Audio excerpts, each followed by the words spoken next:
Well, thank you very much, everyone, for joining us on this important Zoom webinar to address Pakistan Medical Commission accreditation with World Federation for Medical Education, WFME. We have two distinguished panelists for today's webinar, Dr. Arshad Taqi, President Medical and Dental Council of Pakistan Medical Commission. He will be joining us shortly. Dr. Adil Haider, Dean Aga Khan University, Chairman, National Medical and Dental Academic Board, Pakistan Medical Commission. APPNA has received many inquiries about this issue. This issue has a potential to become detrimental for the future of our medical graduates hoping to pursue their medical career in the United States. APPNA stands ready to work with all the concerned players, specifically Pakistan Medical Commission and ECFMG. We have Young Physician Committee and Advocacy Committee fully dedicated and involved in timely resolution of this issue. If need be, APPNA is ready to send a delegate of its senior members to Pakistan to highlight the significant impact this will have on the future of our young physician, to government officials, parliamentarians, and political stakeholders. We are confident that if we all work together in a cohesive manner, we will be able to complete this process in a timely fashion. I am not going to take too much time. Rather, I want to give more time to Dr. Arshad Taqi and Dr.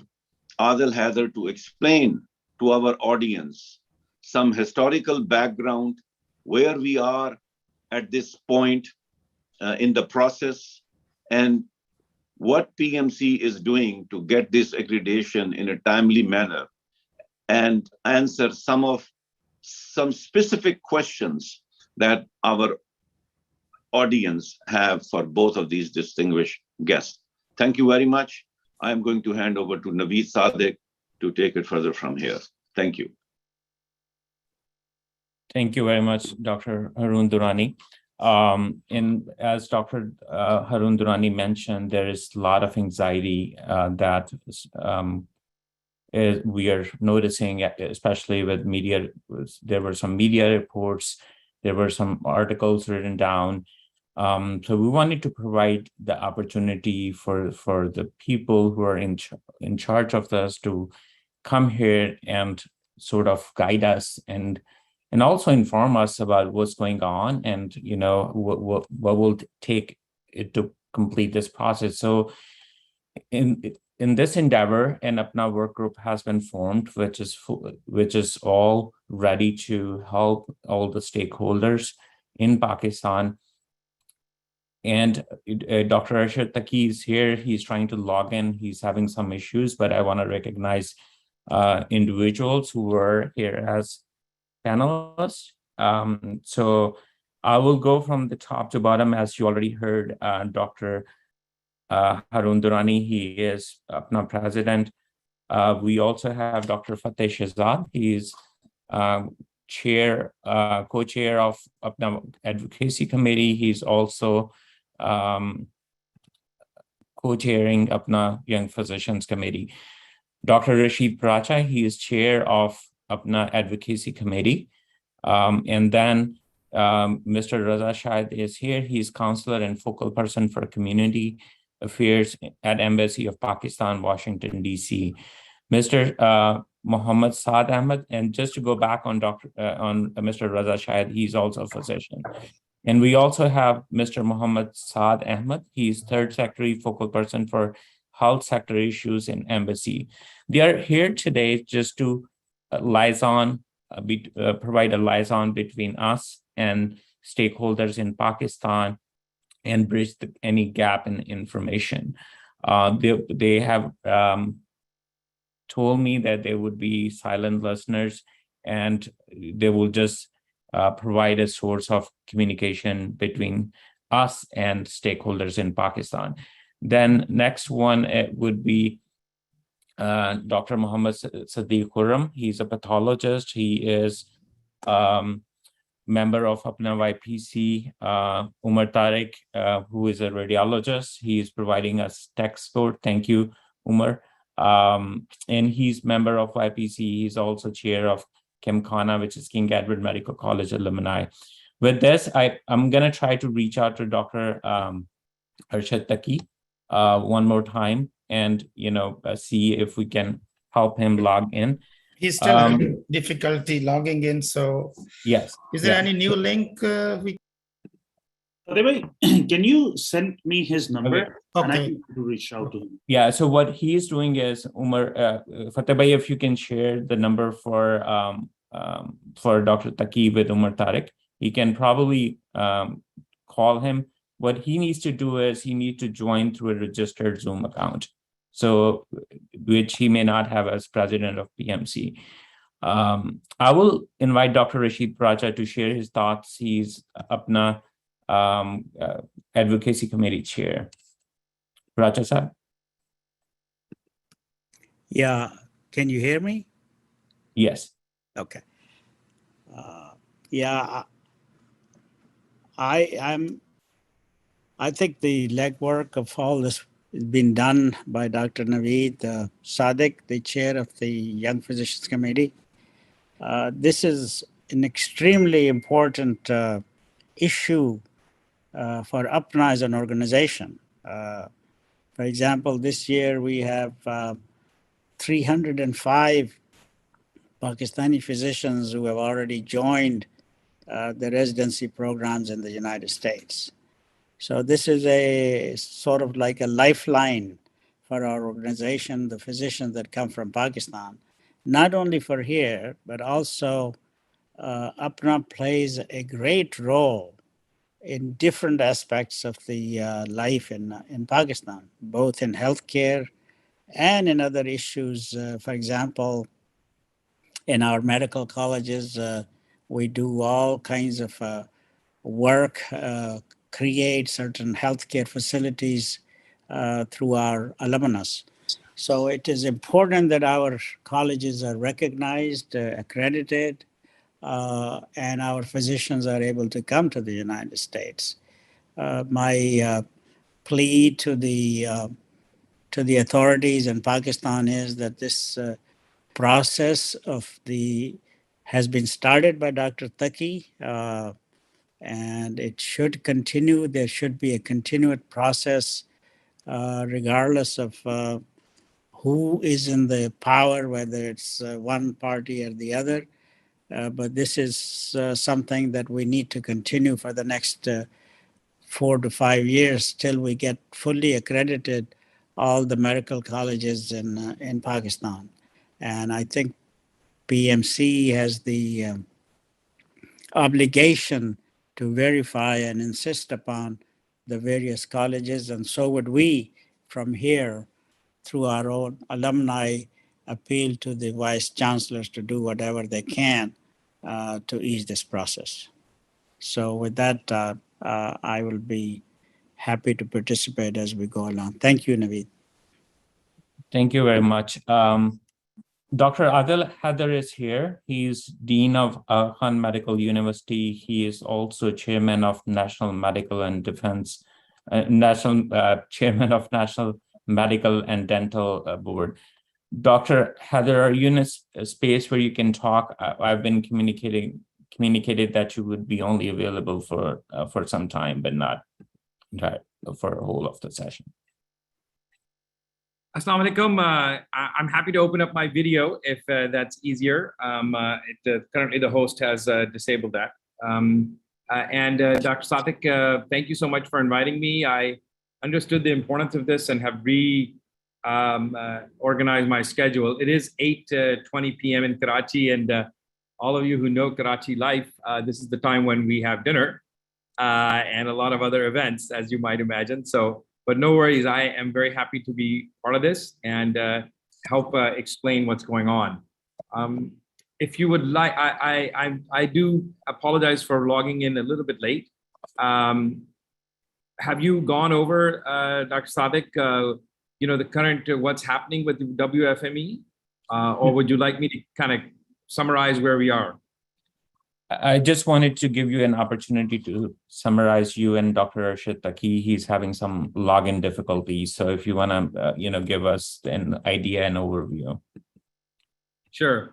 So first of all, it is a pleasure to be on this call with so many of our APPNA colleagues. I'm also an APPNA member. As many of you will remember, I have practiced most of my life in the United States and have recently moved back to Pakistan. And I'm very grateful to be a part of Pakistan Medical Commission and chair its National Academic Board, along with being on the Prime Minister's, continuing to remain on the Prime Minister's task force for healthcare. The WFME, as many of you know, created new standards in response to which regulators like Pakistan Medical Commission and back in the day, Pakistan Medical Dental Council, they had to comply with those standards and then get verified. Now, all you have said, heard in the press and have read, please do not be swayed by this. PMC has recently applied for verification by WFME. Before applying for verification, what PMC had to do over the last 18 months or so is to create many new standards so that they could be able to pass the accreditation. Right? I mean, all of us understand this, that in order to pass accreditation with these new standards, you had to go, and what did PMC do? They created a new licensing exam, they created a new entry exam, and they completely revamped the standards by which medical colleges are judged, focusing on things like competency-based education, and in many instances, getting rid of some very important things that needed to be updated and adding in new things like family medicine, which is actually not part of the curriculum in the past, and so on. So all those things obviously take a little bit of time. Those are now done. PMC has now applied for this verification, and they have up to 2024 to receive it. In addition, as mentioned before, Dr. Taqi has, and I have been part of a few of these meetings, has been in touch with the correct people, and they're all aware of what's happening, and the steps that need to happen, including a visit and so on, are planned. So I'll stop there because that's sort of the gist of it. All this stuff about, they could have applied and they should have applied, I think that's not a very fruitful thing to get into, because if they would have applied and they didn't have the standards, then they could have gotten rejected. It makes a lot of sense to get everything fixed. And then, and I shouldn't even say the word fixed. I should say everything in response to the newer standards that WFME had put out. So that's now been done. And now PMC has applied, and they are on track to get the accreditation that they need. I'll stop there. Thank you, Dr. Heather. Can you also, since we are waiting for Dr. Arshad Taqi, can you also sort of talk about, what's the timeline going to be and what the process looks like?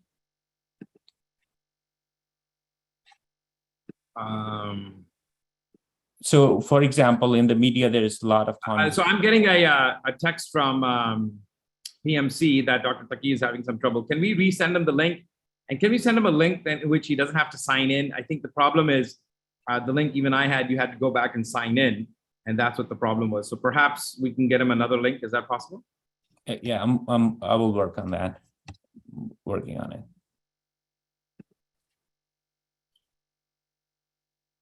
Yes, go ahead. What was the question? So my question was, in the media, it has been reported that it will take 6 years to receive the accreditation from WFME. So I just wanted to get your response on it, because there's a lot of anxiety around it if the process is just getting started. Again, let me just be very clear. The process is not just getting started. The process got started more than 2 years ago when PMC received the new WFME standards, understood that in order to comply with the standards, many things had to be changed. So this has been a journey for PMC to do those pieces of work. And now they have put in the formal application. And from what we understand, the formal application to approval is about a 12-month or maybe 18-month cycle. So it's still far away. Not that anybody should be complacent or anything, but it was necessary to put in the important, the steps that would lead to approval before they submit it. So the timeline is 12 to 18 months. Okay.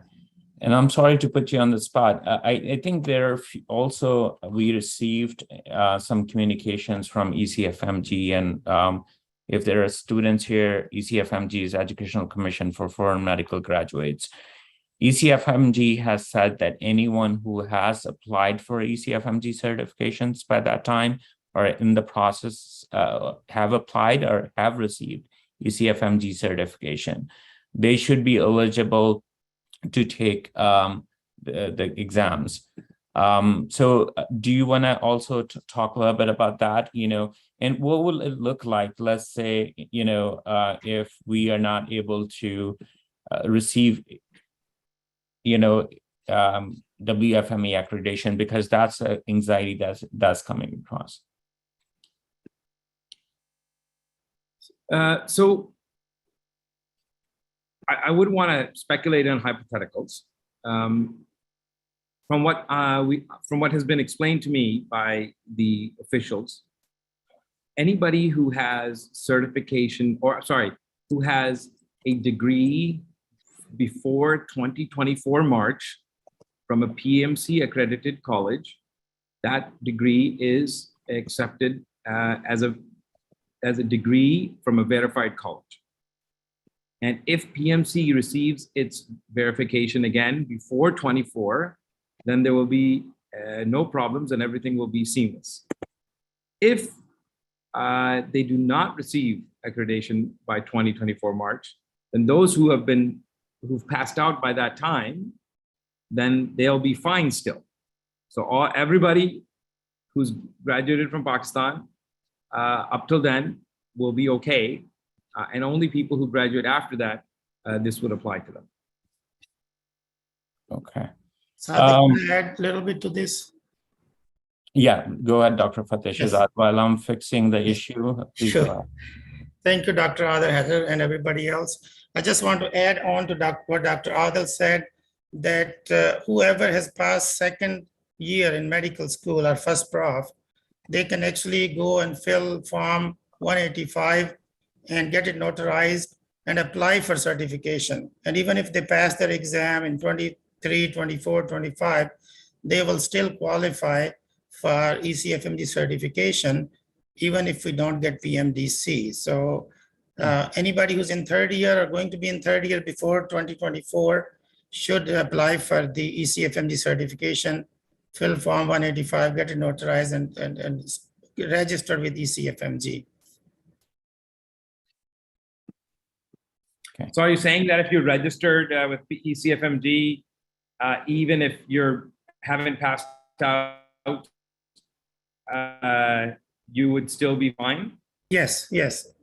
In third year, yes. That's very reassuring that we will have a lot of people who will be still qualified for ECFMG certification, even if we don't get accreditation or with WFME. So we'll have third year, fourth year, final year, and some graduates who can still qualify.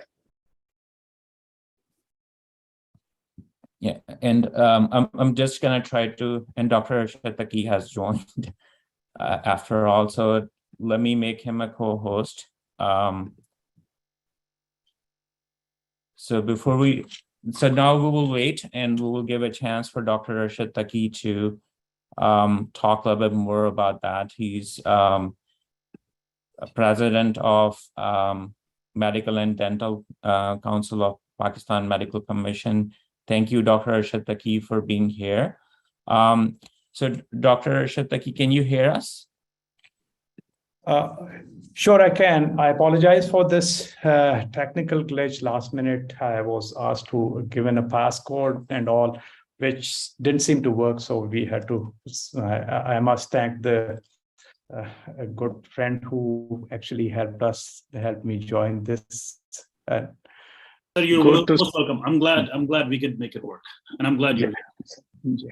Thank you, Dr. Thank you. Shataki. So I think we gathered here to discuss the recent, information on the media about PMC accreditation with WFME and what has been going on. There's a lot of anxiety. What if we would not receive the accreditation? I'm hoping that you can provide us historical background and also, what happened. Apparently there was, some movement on it in 2019, and then, we are here in 2022. So also, if you can lay out the future for us. Right. Good to see Dr. Adil Haider here. Are you there, Adil? Assalamu alaikum, Dr. Taki. Assalamualaikum. I did get a chance to sort of state where we are right now with the WFME accreditation process. And I explained, the timeline is 12 months to 18 months from where we are right now, and how a lot of work had to be done before that. But I think Sadiq is interested in knowing some of the historical context, which I chose to not delve into. So I think that it's important that everybody knows the historical context. Now, we've tried to kind of shy away from discussing that because that was a raw area for a lot of people. The background is that in 2013, everybody was informed that you need to get that accreditation by 2023, and otherwise your students would, or your doctors would not be able to apply for ECFMD, USMLE, and ECFMD would not recognize you. The fact is that because I do belong to have some connections with the medical education fraternity in the country, so I was privy to those discussions even before joining PMC, and people who work from that medical education fraternity who had been following this had actually been raising these alarms, but apparently we had not really done much about it. In 2018, the PMDC at that point requested kind of informally for a visit for initial assessment to monitor the accreditation process. Because basically what WFME is interested in is how you conduct your processes, what are your standards, how do you implement them and all. So they made a plan. The president actually wrote to them and said that these are the requisites. We want to know what are your accreditation standards. The last accreditation standards actually were formed in 2012, and then somehow partly updated in 2019. So the document that was shared with WFME at that point was the 2012 standards. But then when they kind of tried to follow that up, then PMDC referred to 2019 set standards. And between those correspondence, they asked them to submit the fee and asked them whether they were really ready, which they were not. Then WFME actually then postponed that visit and said that you really haven't been able to fulfill the formalities, so we are not going to go ahead with that initial. That's something for that we actually kind of retrieved from all the records of PMDC.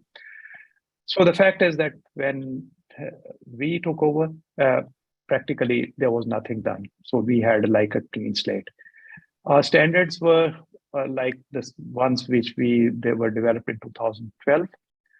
Our standard of accreditation was based on static kind of inspection criteria, which dealt more with the physical infrastructure of the school and the hospital, and actually snapshot visits. Did nothing about how the students were actually taught, and there was hardly any follow-up on that. So Dr. Adil and his team in the National Academic Board had to start from the scratch and write the whole standards, bring them to par according to modern day standards. As you would all know, that in a country as diverse as ours, this was no mean task. I mean, getting everyone to agree on things and B, to agree on changing things in accordance with today's world. That process has taken us about more than 12 months to agree on those accreditation standards. And now is the time that we think we are ready. I had a meeting with the president, WFME last week. The incoming president was also there, so was their CEO. We have actually moved the application. They have asked us for an initial fee, which we have deposited. It has been accepted. They have confirmed that they have accepted our application for initial assessment, initial scrutiny, because based on that initial scrutiny, they would then give us a go ahead to deposit the fee and start this formal inspection, the process. So that fee is deposited. Hopefully by the mid or and before the end of next coming week, they will give us a confirmation, and then we will actually formally be, and they also, by the way, asked us whether they at that point they would want this information to be made public, that we have applied and our this application process is now they accepted. And I told them yes, because of all this anxiety, we want everyone to know that our application is formally in process. So that's where things stand today. So hopefully, I'm quite hopeful that if this process is led to continue the way uninterrupted, then we should be able to get it through. So the standards, as you can all go to visit the PMC website and see, the standards are there. The first step that PMC took was to shift to PMC online, which means the entire information was available online. That's that also is giving us that very useful data, because previously everything was on those hard files, which was difficult to retrieve. Now we also have the data to support whatever decisions we are making, and also to share with the WFME if and when required. So that's about the background. I think we'd rather be answering the question. Yeah, thank you very much. And I think, I have personally received a lot of messages on why did this happen. So I wanted you to provide an opportunity to, answer that, because if we would have done it previously, we might not have received the accreditation. So if I may interrupt you here, and I apologize for that. I think, so since we are sitting in a forum where we need to be open with each other, there was a method to all this. Suddenly everything now being blown up on the social media during last week or couple of weeks or so had something to do with the political side of it. And it was just that there are those forces out there who want the entire process to be reversed. I won't go into the details of that, but in a way, I must say that this has been a blessing in disguise, because now everybody is aware to the fact that we've got a threat. And unless this process is now allowed to continue uninterrupted, that threat is real. About that, I'm going to be very honest with all of you. So if at this point, this process is for any reason interrupted, then there's no way we'll be able to meet the deadline. That the WFME accreditation is a very exhaustive process. We got some information from Saudi Arabia, who went through this accreditation process this year. They had their inspections this year, got them, and we have some idea about how rigorous it is. It's going to require all the efforts from everyone and support from everyone. Thank you very much. Because we'll have to take some very hard decisions as well, because the institutions that are not in compliance will have to be taken off that list, and they are going to be those hard decisions. And thank you very much. This is a perfect segue into our next question. And I've received messages that people cannot chat. I think what I will do is I will suggest people to ask those questions in Q&A tool, and I will start vetting those questions and asking those questions. So Mohammed Furqan has asked a very pertinent question. The question is, a focus of WFME is on unregulated medical colleges. Would you please inform us, educate us on some of the regulation around registration of new medical college in Pakistan, keeping WFME accreditation in mind? And Dr. Taqi, if you can also talk about, how are they going to assess for whether PMC meet the accreditation standards? When I was reading, it seems like they're going to go to individual, they're going to pick some colleges, go there. And so if you can speak a little bit more about that.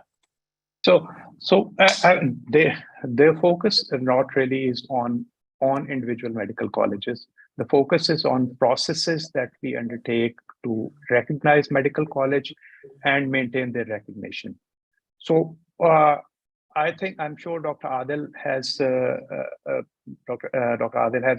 briefed you on the new accreditation standards. So all the inspections for accreditation for recognition of new medical colleges are based on the accreditation standards laid down now. The difference now is that we are looking at the medical, not only the medical school part of it. The emphasis now is on the teaching hospital. Like some of the one important development is that we have asked every institution, every hospital that is to be recognized as a teaching hospital, to have a hospital information management system installed, which is directly linked to PMC portal that provides us information about their patient caseload and case mix. That's some kind of real-time data that we are looking at. But then the standards have been designed keeping in view the requirements of modern day education. On that, I think Dr. Adil would be in a better position to give you the background about what those requirements are and what are those requirements based on which they recommended those accreditation standards. So Dr. Adil, can you give them some insight into what are those specific areas on which we add that emphasis to make sure that, because WFME simply looks at how we are inspecting them and what standards we are following. So yes, thank you so much. Yeah. I gotta say that the standards of medical colleges in Pakistan, and many of you have been through those, are actually on paper, even before, were very exhaustive. And many of it had a lot of numeric things in it about like exactly how many things you need and so on. And we knew that because it was a very sort of checklist oriented thing, as you know, many of you work in hospital quality and so on, it's easy to respond to that because you just do what you need to do for those checklists. In developing the new standards, the National Medical Academic Board, which is a board of 19 people, all who this, by the way, pro bono, most of them are principals and deans of medical colleges or previous deans of principals. They looked at the guidelines very carefully, and there were specific guidelines for the medical colleges and specific guidelines for the teaching hospitals. Many of those guidelines had to first be based on a new curriculum for medical colleges, and that was in turn based on what we expected a doctor to know in Pakistan, which again then is linked to what we will be testing in the national licensing exam. So as you can see, it's actually multiple dominoes that need to be threaded together to end up with the best doctors. And the goal here was to live up to the expectation that President of PMC, Dr. Taqi, had put, which is a 7-star doctor, as he likes to call it, which is sort of derived from the British GMC model. Now, I know this sort of seems like a domino piece, but what this initially entailed was to look at the current curriculum and see what's missing and what needs to be added. So lots of things, for example, I mentioned family medicine was not a standalone subject. Oncology, there are many things that were in there that may have had too much emphasis, like forensic medicine. So all of those things had to be sort of reorganized and shuffled and so on. Once those, and many of you are in education, you know the wars, literally battles that people have on the number of subjects and how many hours and so on. So all of that work was done to create the new syllabus, so to speak, or curriculum. Once that was done, then you could then the National Medical Authority uses that to set into motion, okay, so to teach this curriculum, what does each college needs to have? And so then they create, okay, well, to do this, you need X number of professors for teaching, X number of professors, and so on. Your teaching hospital has to have X number of beds. And remember, previously, we would have medical colleges that had beds, teaching hospitals, and teaching hospitals had beds as well, but no patients in those beds. So now we had to create a situation where we not only listed the number of patients in each hospital, or beds in each hospital, but also the actual occupancy expected that you would have.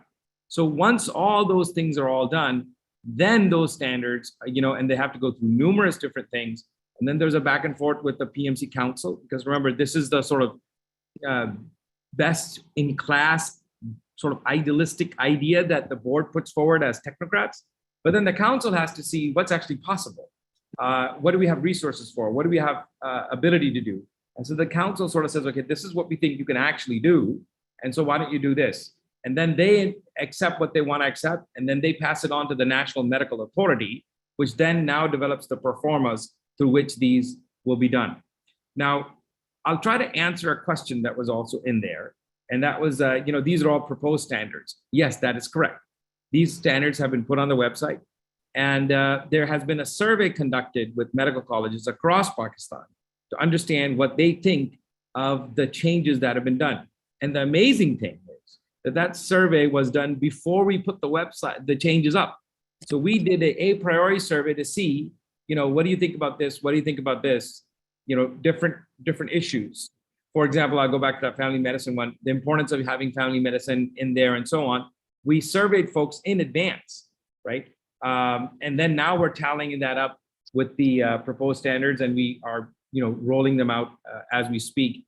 And it's sort of been going in parallel, that the standards are out there now, and the WFME application is out there. And by the time we will be inspecting colleges, we'll also be in the sort of thing for the WFME as well. So I hope that makes sense. I know it's a lot of moving parts, but that's what PMC is trying to do, to get it all going in the right direction. So I'll take it from there. Now, actually, so now that we have the standards in place, the next step is to start inspections based on those standards. The law says that we need to inspect each college, and they've been inspected. Some of them have been inspected 5 years ago, and they're due for inspection. But now every college has to go through that inspection based on the new accreditation standards. They've been given some time for compliance, of course. So on the first phase, we are going to select a group of colleges which have all these kind of know-how, which understand the processes, and then train them according to the WFME standards and how to comply with those standards. They already have that structure in place. It's just a question of understanding the way the paper WFME wants that paper. We have brought in a team of people who understand that process. We are also in touch with experts who are going to be then contracted to take us through this entire process of training the colleges. So once we have this core group of colleges, we will also use them as resource to train the colleges. So in the next 12 months, the idea is to make sure that each college is compliant and they are ready for the visit, because WFMA is going to pick any number of colleges randomly for inspection. So we cannot leave it to a chance, or we cannot, as previously it was thought that they would identify a couple of colleges, ask WFME to inspect them, and based on that, get an accreditation. That's not the way it works. That inspection, physical inspection, actually is the final process of colleges. Before that, they actually will also come and look at the process of inspection as we carry it out. So they'll be observers during those inspections. So we need to train the colleges to prepare for the inspection. And that process is going to start once we've given them about a period of about 3 months to prepare in accordance with the new accreditation standards. Hopefully by December, we should have the structure in place to start the inspections. And we would have that core group who have been trained and who understand and who will be providing us the support for then subsequently inspecting all the colleges. So that's the whole plan. Sorry, go ahead. So, Sorry, go ahead. Yeah. No, I thought you were ending your comment, so please go ahead. Yeah. No, please carry on. I think that I'd rather answer the questions. Yeah, so I think, sorry for interrupting, a question from Sabina Nisar, and I think the relevant one. She shares her anxiety. She said, I have shifted my daughter to Pakistan and I'm very concerned about this accreditation. I have worked for this in Saudi Arabia. I'm well aware that it's a tedious process. God forbid, if we lose accreditation standards, do you also see it would affect us,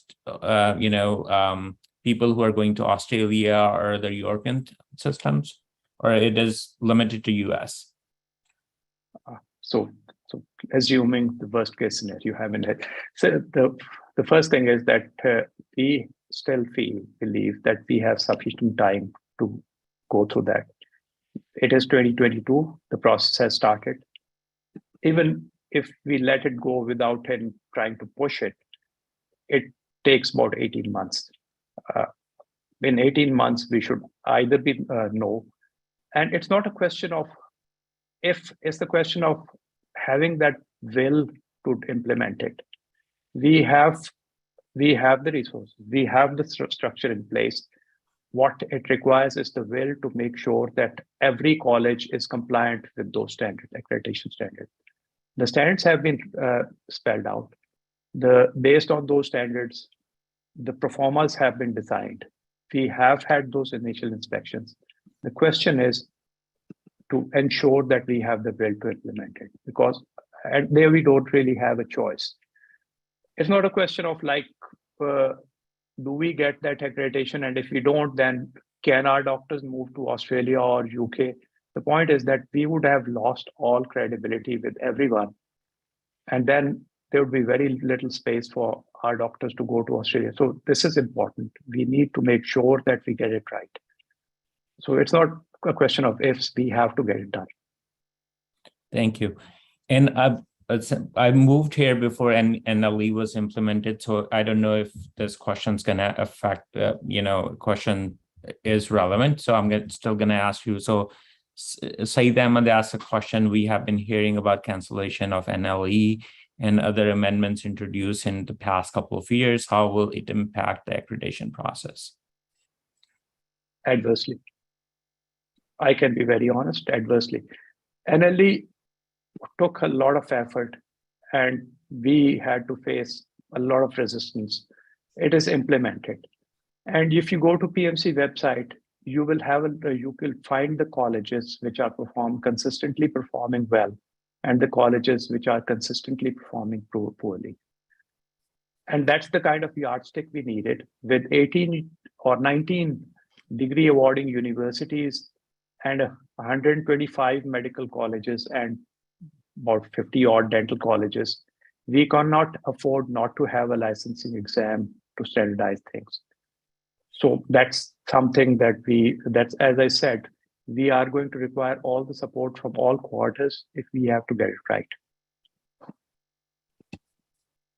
Okay, thank you. Dr. Ahmed Rian Khan, he's among panelists. He has raised a hand. Do you have a question? And then I'll take a question from you too. Yes, yes. Thanks, Dr. Naveed. Again, my name is Ahmed Rihan. I'm an assistant professor of psychiatry at Virginia Tech Carilion School of Medicine. Welcome all. Thanks for including me as the panelist. I have a question for Dr. Taki. And again, I'm someone who, after my house job, did work in a newly built private medical college in Lahore. I don't want to name it. And I know both of you have been discussing, you and Dr. Adil, about the scrutiny and everything. So just a question out of curiosity. Over the past 10 years, what I have seen, and I just want to mention Lahore, there have been more than 20 private medical colleges that have been built. Progressively, they have been allowed to have more students, started from 50, 100, went to 200. And I've been a part of at least two of them in some capacity, either as a medical officer or as a junior faculty. One concerning thing which I have seen, and I'm not saying that the students of private medical college, they don't study hard enough, but the fact is that they could not be admitted in a government medical college due to their lower merit. How come they start to get positions in UHS, like the top three position, this medical private college, this medical private college, and then people from Allama Iqbal or SIMS or Nishtar or PMC are not getting those positions? Do you think the process is unfair, or they are getting some additional advantages of being a private medical college or something like that? And I can see the smile on your face. So Emma, let's let him answer the question. We have a whole list of questions. So okay, I'm sorry. I think the point is that question is not for me to answer. That question is for the University of Health Sciences or other universities to answer who are examining them. On my side, what we can tell you is that our biggest concern was that those students who were studying in those private medical colleges were not continuing their house jobs in those colleges, hospitals, in the teaching hospitals, which clearly indicated that they were not satisfied with the clinical experience that they were receiving. On that, we had a decision from the Supreme Court, and also that we put it in our standards, that no more honorary house jobs allowed, because what was happening was that those students were going to public sector medical colleges, taking those honorary positions, diluting the clinical experience of those people who were actually working in those colleges.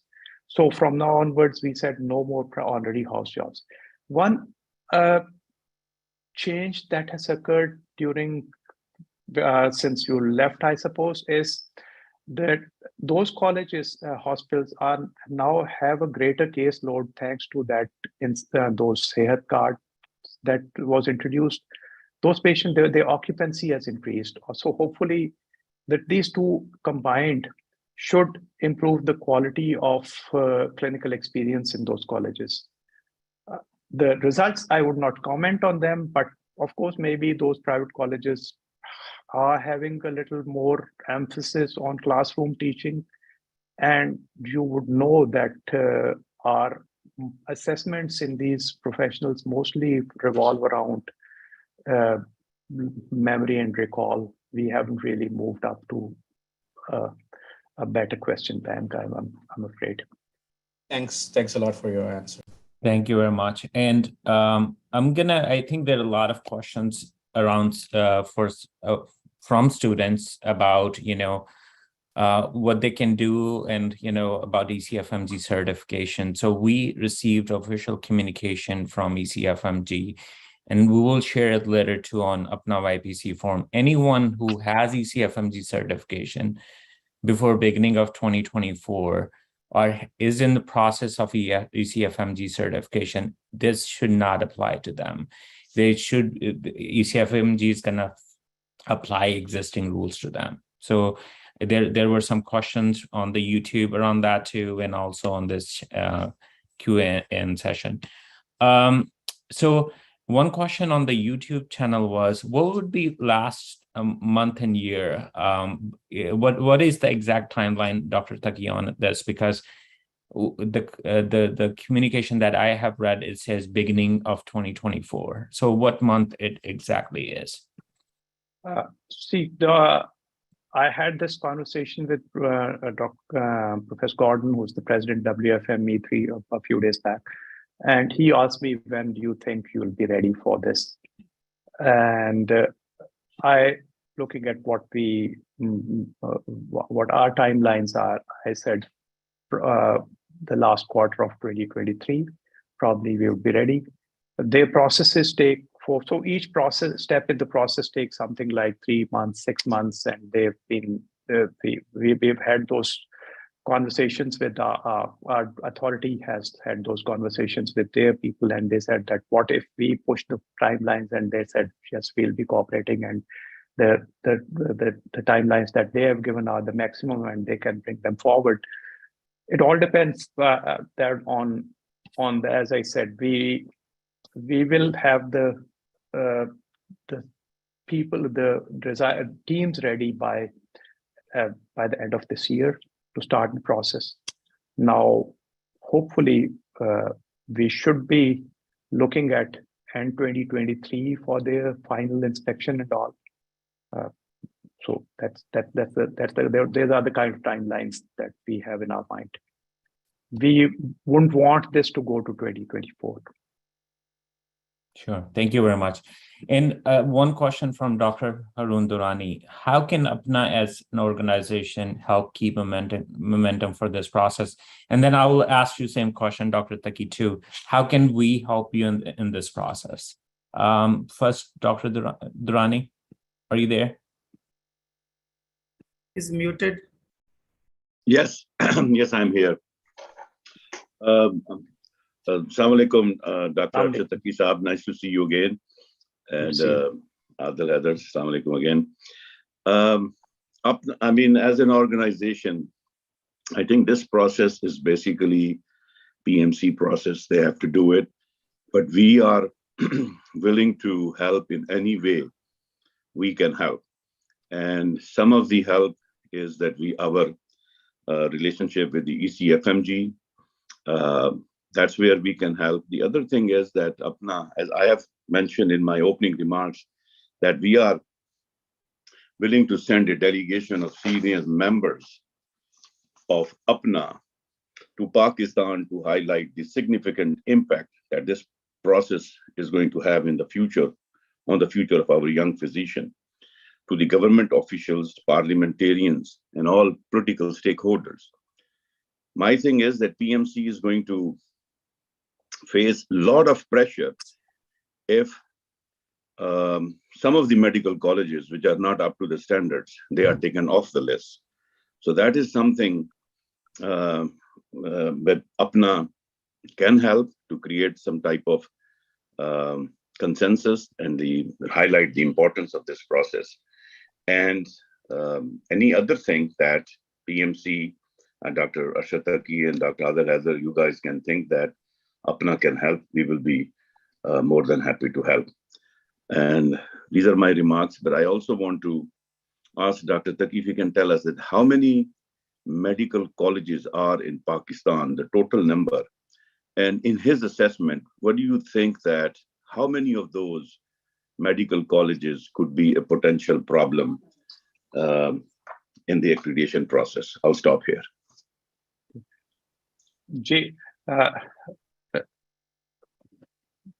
We have 125, I think, to the last count, medical colleges. Some of them are an area of concern, as we have seen in our licensing exams as well. So we can, the challenge would be to bring them to at par by the time they are ready to be inspected. And I'm afraid if they don't get there, then they will have to be excluded. I think Dr. Adil has something to say on this. Sure. I want to first of all thank you, big thank you to APPNA and to all of those of you who have taken out time on a Sunday morning. I'm sure you have many other important things to do, but this shows to go your commitment towards young physicians and of course healthcare. If I would encourage you all to take a step back and see what this is about. This is about creating medical doctors who saved lives, the vast majority of which will work in Pakistan. And some of them will, of course, go overseas, just like many of you have. And I have done myself as well. Now, what APPNA can help us is beyond WFME. What would be so amazing is if APPNA take a look at the standards that the National Medical Board has devised. Take a look at the National Licensing Exam. And perhaps your expert commentary. So when you're saying, Dr. Durrani, about sending a delegation and so on, please don't just talk about how this impacts physicians, young physicians trying to go to America. I think it's important to talk about how this will actually impact the common man in Pakistan, because that's what the politician cares about, right? The politician cares about what will these things impact the quality and safety of the person who will receive healthcare. And that could be any of your relatives, that could be people that you love and cherish. Will the doctor that is treating them have the capability to take care of that patient? And so please do, for example, many people in Pakistan ask, why should you have a national licensing exam? Like, you have the professional exams, why do you have an NLE? It's just like America. Every medical college has their exam, could be Johns Hopkins and Harvard, but everybody takes the USMLE, because the USMLE exam is, or the certifying exam gives you a license to practice medicine. And why is it so important to have that licensing exam? Similarly, why is it so important to have updated standards and so on? So my plea to you is, as you see this debate unfold, please see what PMC has done, and good or bad, please send comments on what's actually happened. And also please note that a lot of what you say ends up impacting significantly in Pakistan. So this WhatsApp message that came right after the APPNA meeting questioning these and raising these concerns, a week later it translates to front news in Dawn newspaper. That is the incredible influence you all, mashallah, have on the country that you have immigrated from. It is an important and very, very, thing to pay attention to, your influence. So when you have such influence, we would be grateful to say what you think is honest, why we should have license exams, why we should have better standards, and how this will impact healthcare. And if you're able to influence that, then the whole issue about WFME and why we have to have it will all fall right into line. Thank you very much. And you're right on the point. I think while it may have generated a discussion, it also have created a lot of ambiguity. For example, the WhatsApp message states that it takes 6 years. It doesn't take 6 years.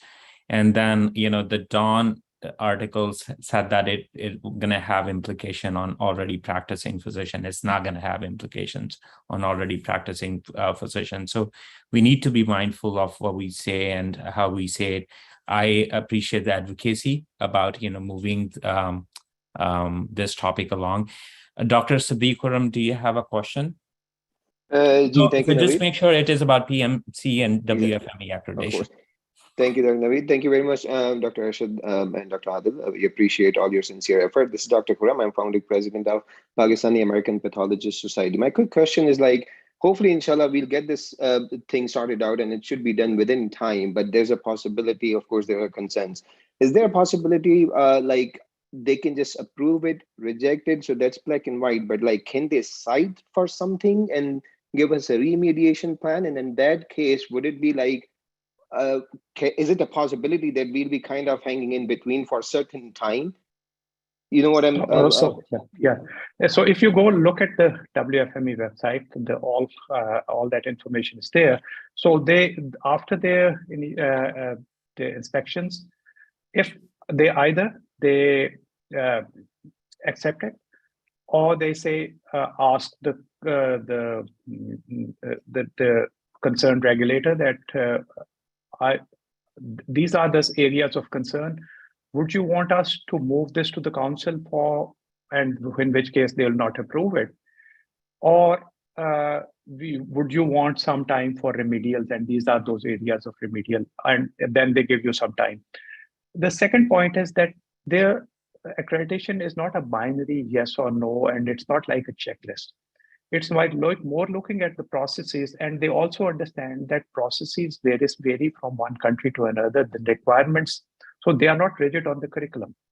I mean, they do not ask to demand a national licensing exam. It's just that if your law says that you should have a licensing exam and you already have a licensing exam, which are standardized things, then they would understand that now you have a standard in place, and if you withdraw it, then that means that agency, the accrediting agency, has not acted independently and in the best interest of the profession. So that's the way they look at those things. So they are not very rigid on just ticking the boxes. They look at your processes and then give you feedback in case you don't make it, and give you a chance for remedial, as they say. Thank you. And I think I'm going to ask probably the question which is already in everyone's mind. There is the bill to dissolve PMC has passed through National Assembly. It is in Senate. There was a Senate hearing on this. So can you also talk a little bit about that, and how is it going to affect the accreditation process? I mean, that's politics, and I would not really comment on the political side of it. I was just look at the process side of it.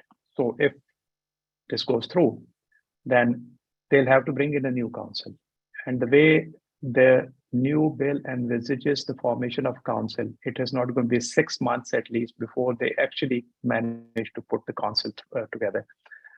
So it's and second, with the NLE abolished, the national entrance test abolished, we are going to go back a long time. We are going back to 2012.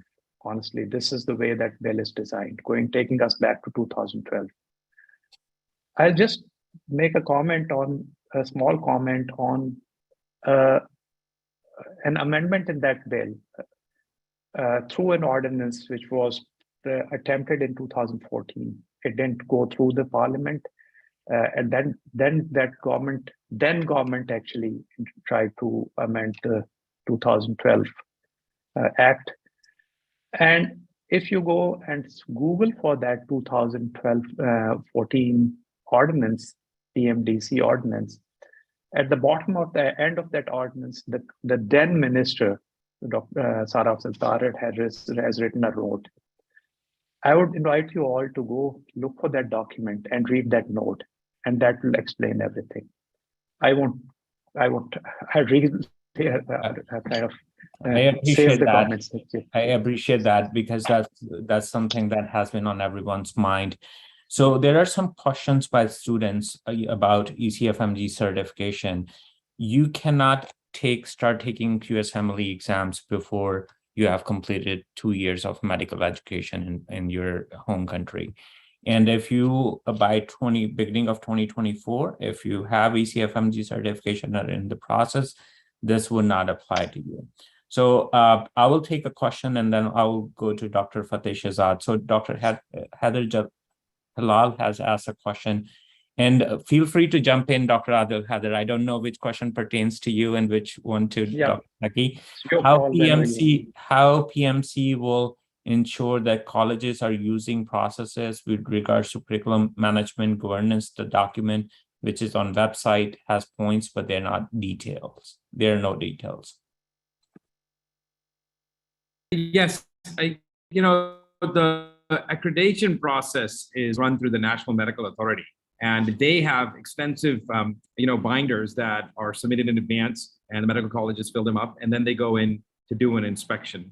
It's a well, managed process that I've gone through myself as somebody who was being accredited a few years ago. So I think that the key here is to make sure people understand the processes, and also remember, this is the curriculum that's been put forward by PMC, just like any medical college in the United States. You know, the medical college should make their own curriculum. If it was one curriculum only for everybody, then what would be the difference in flavor between, for example, KE and Dow and Nishta? They're all going to have a little bit of, you know, different ways in which they do things, and they should have different ways in which they do things. That's why it's important for the regulator to have enough flexibility to look at the basics and fundamentals, which are very clear once inspectors show up. And please understand, you know, we sort of don't remember that people who work in Pakistan have incredible perception. You know, these are the people who day in will diagnose things without a CAT scan, where we in America would get a CAT scan for everything, right? So these people are really smart and perceptive, and they will pick up things that you can't even imagine. So I wouldn't worry about how the inspections will occur. They will probably be very formally done. And if the last time the way it was done is a measure, I think you should have every expectation that they'll be done in a very professional manner. Thank you very much. Dr. Fateh Shehzad, do you have any questions? I have a comment just to add on what Dr. Sadiq Naveed said about the students.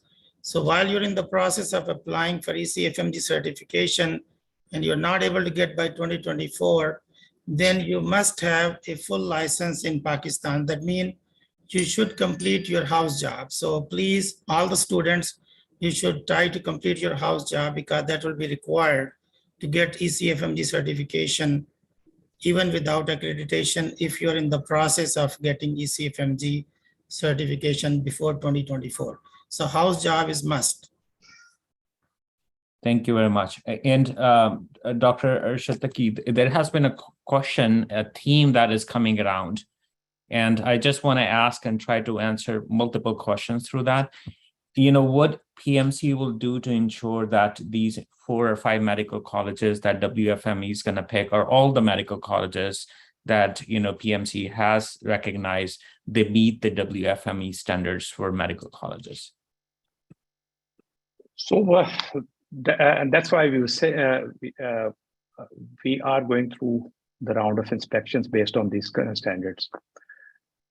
And the colleges which pass this inspections, these standards, are going to be the ones which are going to be recognized, and their list forwarded to ECFMG and WFME. At this point, even at this point, if a college is still is recognized, it takes a little while, because their name goes to the ECFMG and the World Directory for entry into that list. We may actually have to take those tough decisions and say, hang on, we are not recognizing you for this purpose unless you come up to the mark. And I'm sure once they know, as Dr. Heather has suggested, they are all smart people. They understand the implications of not being in that list, and they will pull up their socks. It's just that if people think they can get away with it, they want to get away with it. Thank you very much. And, there was a question whether recording of this webinar is available. So this is being live shared on our APPNA YouTube channel. So you can view it later. Dr. Rashid Paracha, did you have a question or a comment? Quick comment. Yes, and there will be also an edited version available on the APPNA YouTube channel as well. Thank you. I have a question here. You had those APPNA talks during your last meeting. Are they available on the channel? They are available, but probably not on channel. But we will. I think we will put them on YouTube channel. Because they are being sought as well. So Sure. For a change, I thought I would ask a question as well. Very good. Yeah. Go ahead, Naveed, I had a question. Go ahead. Yeah. My question, I think Dr. Taqi answered it, that the accreditation of these 125 medical colleges will be first approved by the PMC. So that list will go to the forum. if suppose they pick up a college and they disagree with the accreditation or the approval for the PMC, then what the process will be for that particular medical college. Because I'm sure, as Dr. Taki mentioned, there will be a significant pressure on the PMC from the people who own these hospitals, because they are all influential people. So what will happen in those circumstances? The second thing that I would say as a chair of the advocacy committee, that the resolution is in the Senate about abolishing the PMC. And of course, he probably won't give us any pathway what to do. But I think as an APPNA, we will try to use all our influence that we can, that this process should continue regardless of who is in power. Thank you. Yeah. Regarding your first question or comment, if a college fails that inspection, then that would reflect on our processes. It's not just a question of that individual college failing, it's a question of our process failing. So, that's why we have to make sure that the processes are robust, and they would also be monitoring our processes while we are inspecting them. At that point, they do not give us a feedback, because that would be actually helping us. So they just silently monitor our process and then go on and conduct an independent inspection to verify our results. So that's why it's important that we make sure that we do not compromise on the process, the laid out processes. As Dr. Heather has pointed out, those processes as such are exhaustive. They are rigorous. The only problem we had was that previously those processes revolved more around the physical infrastructure, like the buildings, the size of offices, the number of wards, the number of beds. And the emphasis was not on the actual process of delivery of care. And second important thing is that the emphasis was more on the classroom teaching, and the actual clinical training was not emphasized on.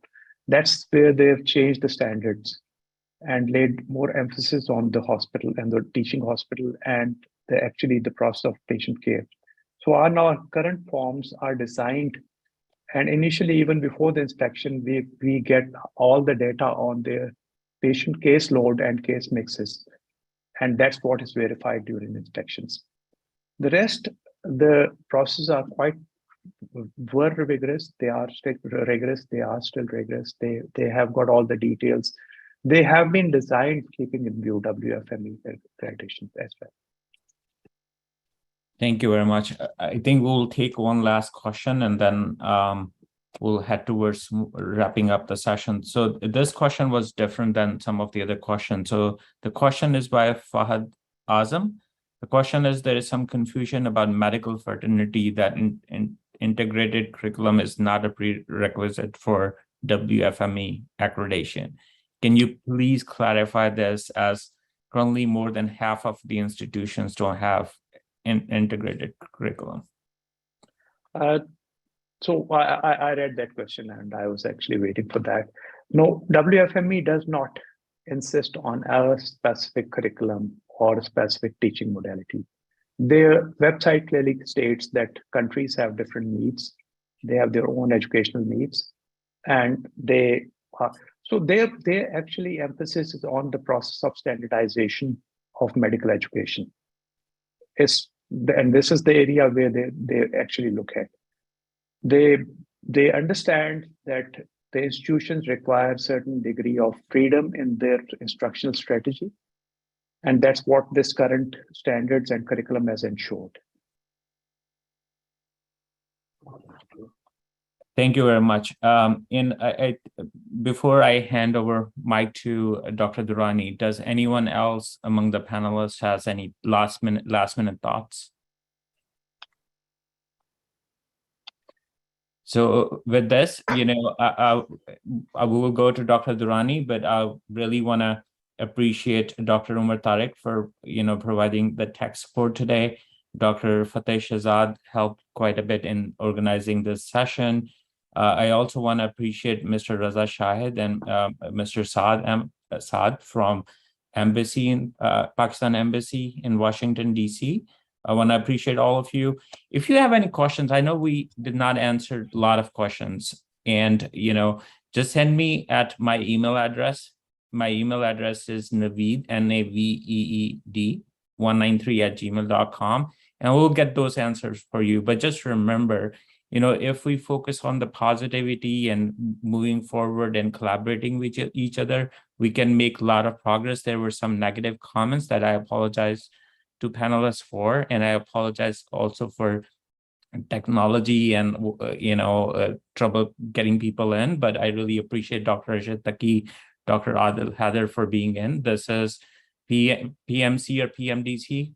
They are our institute. Pakistan is ours, and we're going to work together with this. Dr. Durrani, mic is yours, and please wrap up the session too. Well, Sadek, thank you very much for taking the lead. I want to thank Dr. Paracha, Dr. Rashid Paracha. He's our APPNA past president and has been with the advocacy committee for many years, and he brings a lot of experience to APPNA. And Dr. Fateh Shahzad has been doing also a wonderful job.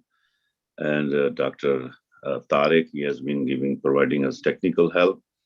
And there are many other APPNA members who have joined together and for this cause and are making efforts and helping together. My special thanks to Dr. Arshad Taqi and Dr. Adil Haider. Thank you very much for your time. We have absolute trust on your leaderships and your abilities, and I think this process is going to continue. It's not a matter of whether we will be able to get accreditation. It is the matter that how we are going to do it, anticipate any hurdles, and try to preemptively resolve them. And as I said before, APPNA is ready to help any way we can. And thank you very much, all the participants. As Dr. Naveed Sadek said, if you have any questions, please email them to Naveed Sadek and we will try to get it. And I also request my esteemed guests that if they have any updates, anything, I think we should try to have these type of meeting on a periodic basis, which will basically help our medical community to get their answers straight from the horse's mouth. So again, thank you everyone for joining us, and goodbye from my side. Thank you. Thank you very much. And this is being live aired on YouTube channel. You can also post your questions there and we will get you an answer. Please subscribe APPNA YouTube channel. Thank you very much. Have a good day. Thank you, Dr. Arshad Taqi.